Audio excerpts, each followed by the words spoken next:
Hey everybody, and welcome back to the channel. I am of course Ian Bickle, and my job here, I'll just get this out the way, is to try and help you with your fitness, your nutrition. I pretty much like to think I specialize in taking ordinary people that have struggled with weight management and their relationship with food, maybe emotional eating, and getting them to be better all-round human beings. Not only just lose weight and fat, but have like a meaningful transformation, if you'd like, to their life, to their perspective. So it isn't just about fat loss, it's about so much more.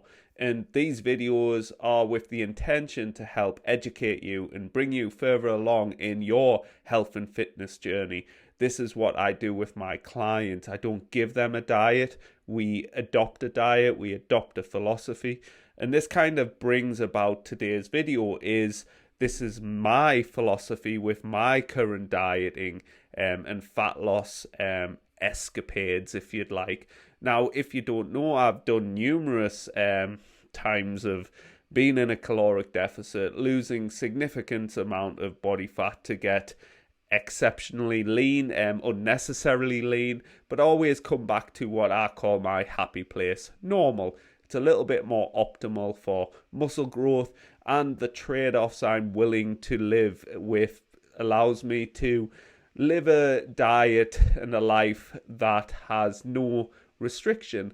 I think a lot of us have become a little bit kind of disconnected with what is normal, and we may look at people who are really lean and think that's desirable when realistically it's just not. Trust me, when you are on the bones of your bum, quite literally, and you're having issues hormonally, you've got no energy, you've got no sex drive, you don't want to move around, you want to eat all of the food, that isn't a great place to be. Whereas where I am now, in this kind of 88 to 91 kilo range, this is my normal. But I want to obviously lose a little bit of timber because I want to, and this is why anybody should want to lose a bit of timber, because they want to and it adds to their life, it brings value.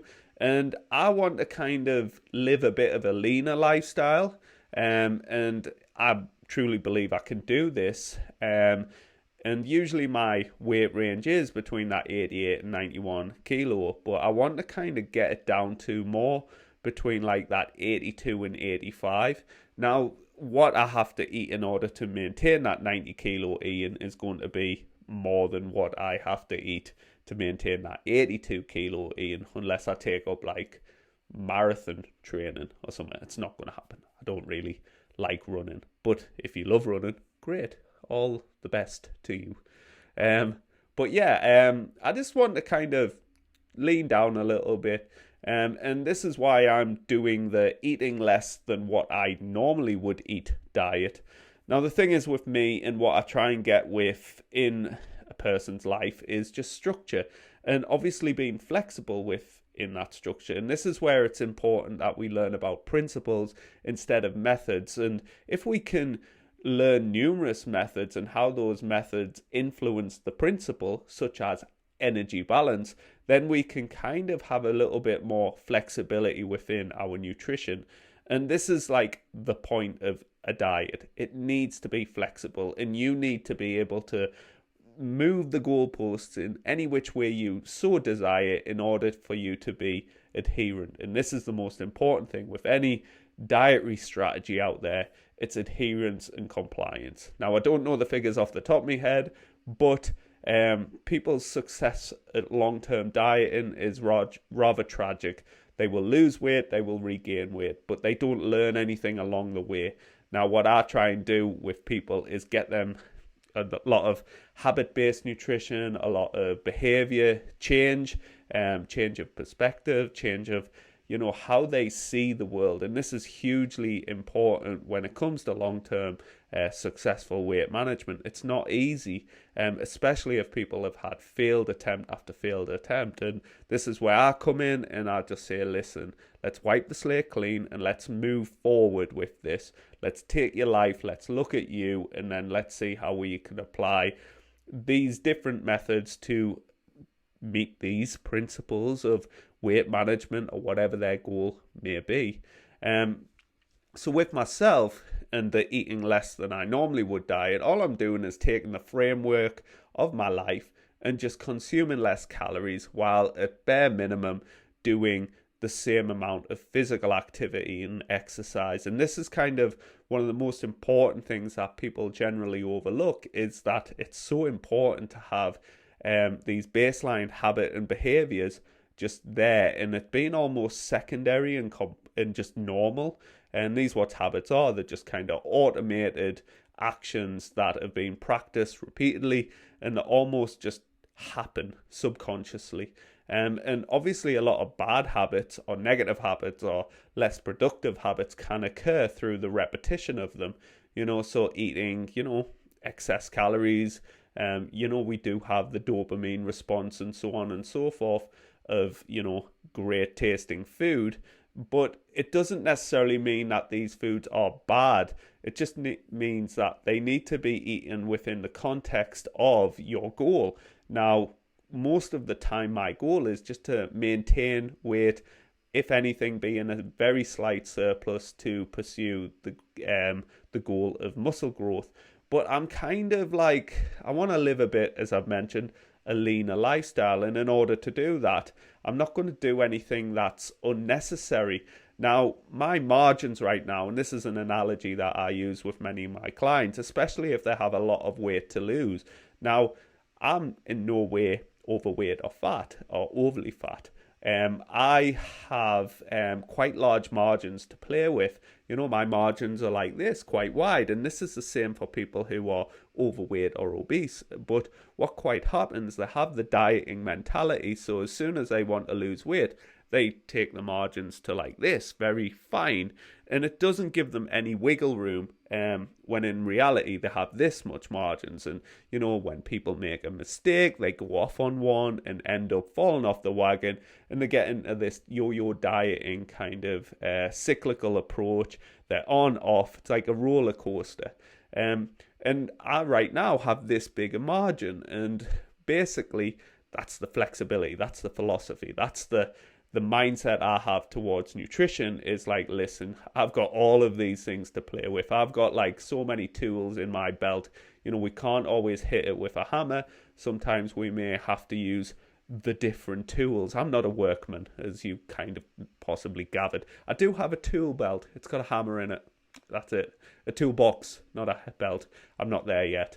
But yeah, sorry, I digressed. I went off on one there. Basically, what I want to get across is like, listen, you have all this flexibility. You don't need to eat clean. You don't need to track your calories and things like that. Now, is calorie tracking bad? No. Is eating clean bad? It's not really a thing. But is eating a diet that's less processed, single ingredient good? Hell yeah, because it satiates you, it fills you, it nourishes you, and it gives your body like things instead of just calories. And obviously processed food, it has its place. There's a certain degree of processing in all food to a certain degree. And obviously we can take advantage of the more kind of health-giving processed food. So pre-made salads and vegetables and pre-cooked meats, etc. Not necessarily them luncheon foods, like the weird bear ham stuff, but chicken breast and salmon and all of that stuff. Because obviously we live lives, we are adults. I mostly work with adults, and obviously they have lots of kind of responsibilities. They're parents, they have jobs, they have things going on, relationships. So it's quite hard as we get older, because we feel more and more confined, as I mentioned in my last video about kind of the the responsibilities as a 20-year-old versus the responsibilities that I have now. So it's got to be, your diet has to be more efficient, and it has to work with your life, not against your life. And this is why so many diets fail. They're not in line with your current lifestyle, and you aren't approaching it with a flexible mindset. And when people are overly rigid with their diet, where they feel restricted, that's where they go the other way, unfortunately.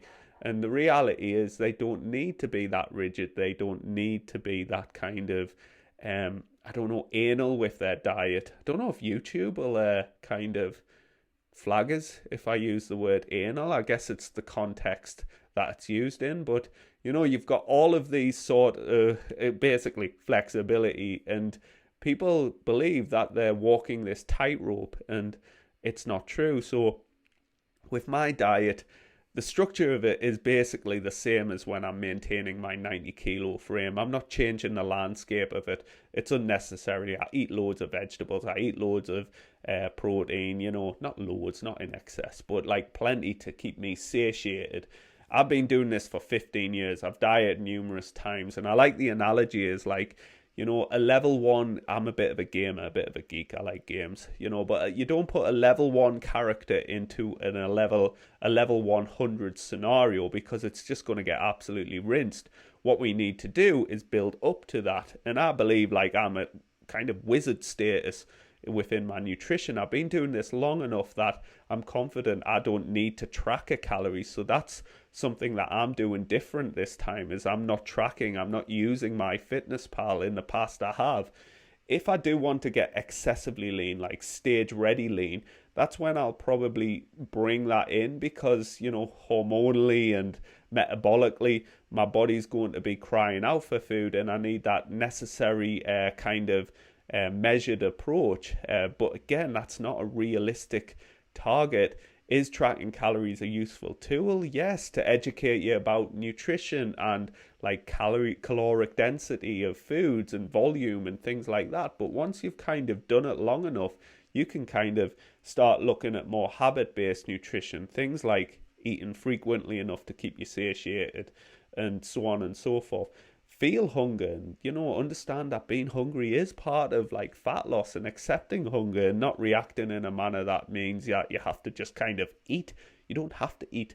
I always use the comparison to people in Bear Grylls TV shows. These people want to eat, but they can't eat. They don't have the option to eat. So what happens? They just have to get on with it. They don't have the choice, and they lose weight. And what I want to get across in this video is, and this podcast, if you are listening, is that having structure within your nutrition and not labeling foods as good or bad, not pursuing the perfect diet, but pursuing the practical diet, and the diet that's good enough to get you the results that you need, and it being more of a transition to the necessary means. And obviously asking yourself, is it worth the trade-offs? Now, I fully believe I can eat to maintain that 82 to 85 kilo frame without it necessarily being overly challenging. And I'm saying this right now, maybe in a year's time, maybe in 2 years' time, maybe 5 years' time, I'll change my mind and decide, you know what, I'm happy with the 85 to 88 kilo range, but these are just arbitrary numbers, and you need to ask yourself what is best for you, what's going to work for you, what do you enjoy, what can you adhere to. I think there's too many confusing messages out there that's right or wrong, and leading people to second guess themselves. And this is again what I do with clients. It's like, it's about them, it's not about me. I have a hobby of bodybuilding and so on and so forth. I don't push my beliefs onto them. Yeah, I feel that people could benefit from resistance training, but they don't need to do 5-day splits and train like a bodybuilder.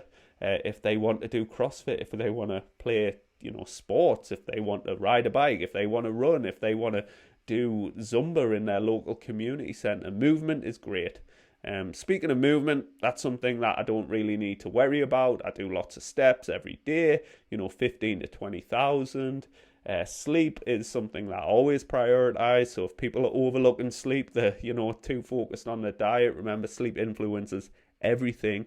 Focus on that, and the rest kind of might fall in line. It'll be a hell of a lot easier anyway. But sleep's fine. Stress management. I've got a toddler. We're in a pandemic. I own a gym. Hey, what's there to be stressed about? And yeah, just rinse and repeat. The P's of fitness. That's purpose. I forgot me P's. Purpose, patience, and persistence. And the thing is, that's what a lot of people kind of forget is like, it's about you. It's your goal. Apparently, this is what you want. Make sure it's what you want. Have a strong why behind you doing it. I like to do this because I genuinely want to do it. It's interesting. It's experimental. Doing this without tracking a calorie, I think it'll prove a point. That you can get to a certain degree without necessarily going to too much of an extreme. And this is why I'm just kind of half jokingly calling it the eating less than I previously did diet. Anyway, I hope that helps. I probably missed a lot out there. If you do have any questions, just feel free to comment or send us a message. Of course, please please subscribe, please share, and I will catch you next time.